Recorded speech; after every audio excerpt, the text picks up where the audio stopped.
বিয়ের পর থেকেই শ্বশুরবাড়িতে অশান্তি। অনুরিমার স্বামীর 3 ভাই। পলাশ মানে অনুরিমার হাজবেন্ড বাড়ির বড় ছেলে। কথায় আছে, বাড়ির বড় বৌমাদের একটু সহ্য করতে হয় বেশি। পরের বৌমারা নাকি তৈরি হয়েই আসে। শাশুড়ি তাদের সাথে পেরে ওঠে না কিছুতেই। অবশেষে তুলনা করে বুঝে শিখে সেই বড় বৌমাই চোখের মণি হয়ে যায় শাশুড়ির। অনুরিমার তাই হয়েছে। শাশুড়ির ইগো প্রবলেম প্রতি মুহূর্তে তাকে মানসিক যন্ত্রণা দিচ্ছিল। বরাবরের শান্ত শিষ্ট মেয়ে অনুরিমা। সারা জীবন শুনে এসেছে বোবার শত্রু নেই, তাই রাগ আরত না কখনো। শাশুড়ি সামান্য ব্যাপারে তার অল্প কাজের ভুলেও বাক্যবাণে মানসিক যন্ত্রণায় অতিষ্ঠ করে দিত। শাশুড়ি প্রতিদিন সারাদিনের নালিশ নিয়ে পলাশের রাতের খাবার টেবিলে বসত। নালিশ পরিবেশন করত ধীরে ধীরে রয়ে শোয়ে। বেশিরভাগ সময় পলাশ চুপ করে শুনে যেত।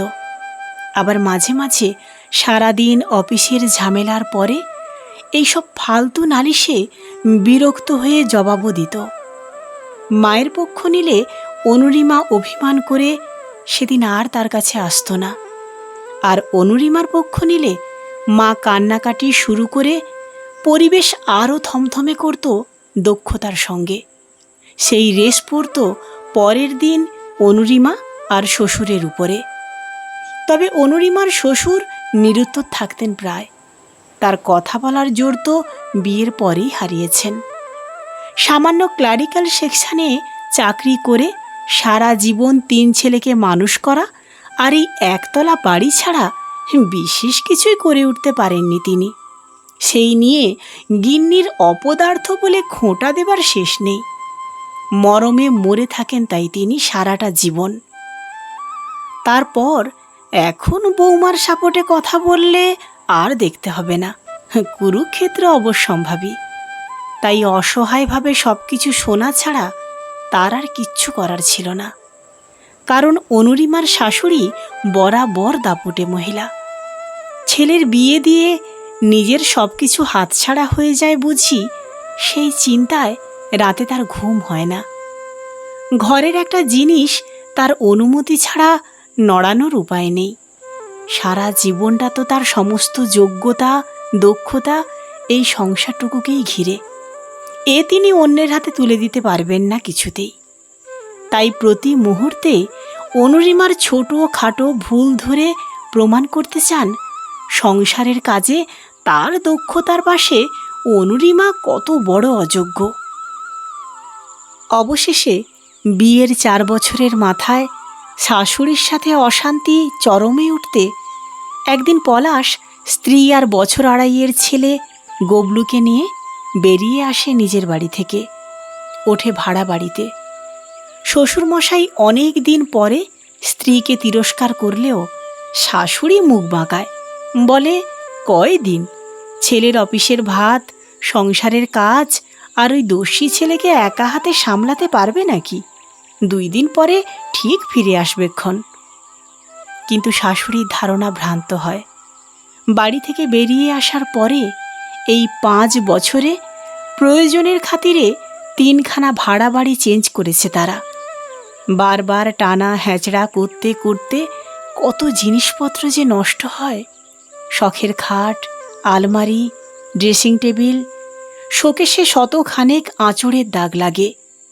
প্রতিবার নতুন ভাড়া বাড়িতে গিয়ে সব সাজিয়ে গুছিয়ে রেখে আবারও নতুন করে শুরু করতে হয় নতুন উদ্যোগে।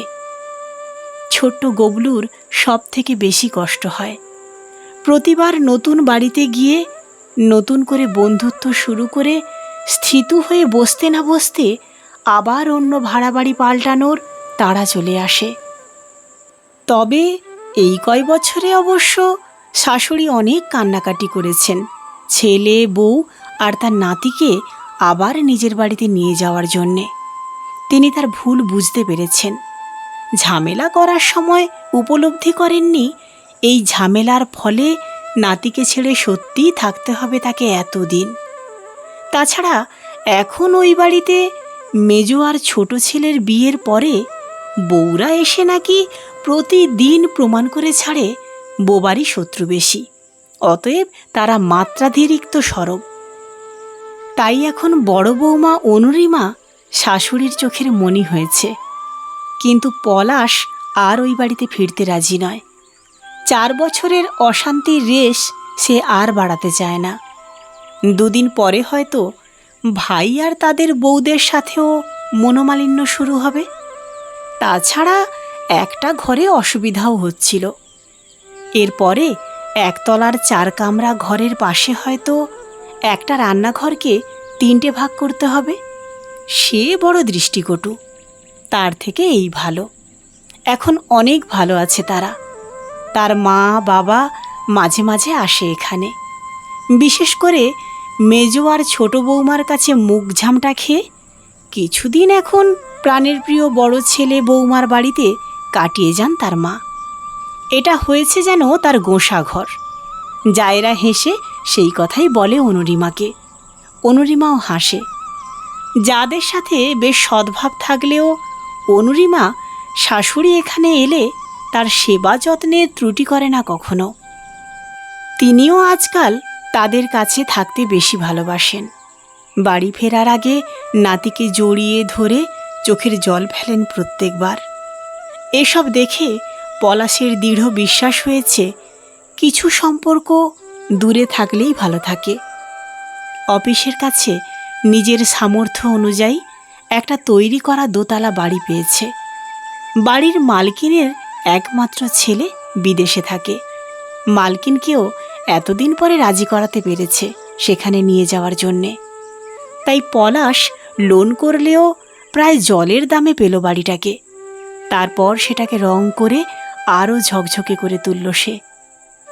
আজ পলাশের গৃহপ্রবেশের দিন। প্রতিবার সব কিছু নতুন ভাড়া বাড়িতে নিয়ে যাওয়ার আগে গবলুর ধুলো ময়লায় যাতে কষ্ট না হয়, তাই অনুরিমার শাশুড়ি এসে নিয়ে যান তাকে। তারপর যখন সব গোছানো হয়ে গেলে তিনি নিজে নাতিকে নিয়ে এসে কয়েকদিন কাটিয়ে যেতেন। এবারেও তার অন্যথা হলো না।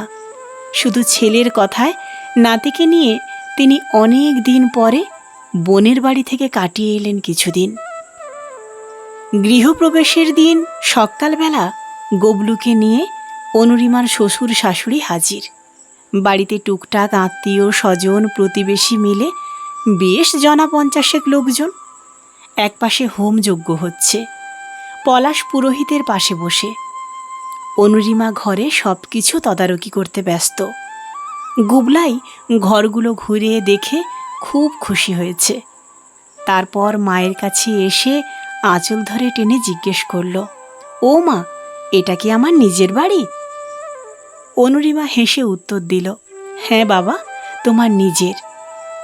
গবলু এবারে ভীষণ খুশি হয়ে জিজ্ঞেস করে, আর কখনো কোথাও যেতে হবে না আমাকে? চিরকালের জন্যে নিজের? উপস্থিত সবাই হেসে ফেললেও অনুরিমা আর তার শাশুড়ির চোখে জল এসে গেল। অনুরিমার শাশুড়ি বুঝল নিজের ইগোর জন্যে কতটা কষ্ট দিয়েছেন তিনি ছোট্ট নাতির মনে। তিনি চোখের জল মুছলেন। অনুরিমা ছেলেকে জড়িয়ে ধরে বলল, হ্যাঁ বাবু, আর কোথাও যেতে হবে না আমাদের। গবলু তখন ঠাম্মির হাত টেনে বলল, মা বাবা আমি এই ঘরে, আর তুমি আর দাদুন ওই ঘরটাতে থাকবো, কেমন ঠাম্মি? বলে পাশের ঘরটা দেখিয়ে দিল। গুবলাইয়ের কথা শুনে ঠাম্মি এদিক ওদিক তাকিয়ে ভীষণ অপ্রস্তুত হয়ে পড়ল একেবারে। নতুন বাড়ি তার বড় ছেলের, সেখানে তারা। ইচ্ছে তো হয়, কিন্তু সে কি সম্ভব? তিনি মাথা নিচু করে ছেলে মানুষ গুবলাইয়ের মাথায় হাত বুলিয়ে দেন। অনুরিমা শাশুড়িকে দেখে বুঝতে পারে মনের পরিস্থিতি। হালকা হেসে বলে, হ্যাঁ, আসলে বাবার ইজি চেয়ারটা দেখেই তোমার নাতি ঠিকই ধরেছে, কিন্তু মা, তুমি বোঝনি। শাশুড়ি অবাক হয়ে তাড়াতাড়ি পাশের রুমে গিয়ে দেখে ওই বাড়ির তাদের ঘরের আসবাবপত্র সব এনে সাজিয়ে রেখেছে এই ঘরে। বিস্মিত চোখে তাকিয়ে দেখে পলাশের বাবা মিঠি মিঠি হাসছে পলাশের পাশে দাঁড়িয়ে। ও, সবাই সব জানতো, শুধু তিনি জানতেন না। পলাশের বাবা এবারে বলল, এখন আবার বলো না যেন, তোমার এত বড় সাহস আমাকে না জিজ্ঞেস করে আমার পেছনে আমার সংসার নাড়ানো। শাশুড়ি বুঝলেন ছেলে কেন তাকে বোনের বাড়িতে কয়দিন কাটিয়ে আসতে বলেছিল। জীবনে এই প্রথম তার বিনা অনুমতিতে তার সংসারে হস্তক্ষেপ করায় আগের মতো আজ আর ইগোতে ফেটে পড়তে পারলেন না। চোখের জল মুছে জড়িয়ে ধরলেন পাশে দাঁড়ানো অনুরিমাকে। লেখিকা ঝুম্পা মণ্ডল, পাঠে আমি সুদীপ্তা। গল্প পাঠটি আপনাদের কেমন লাগলো অবশ্যই কমেন্টস করে জানাবেন। গল্প পাঠটি যদি আপনাদের ভালো লেগে থাকে লাইক, কমেন্টস এবং শেয়ার করতে ভুলবেন না। ধন্যবাদ।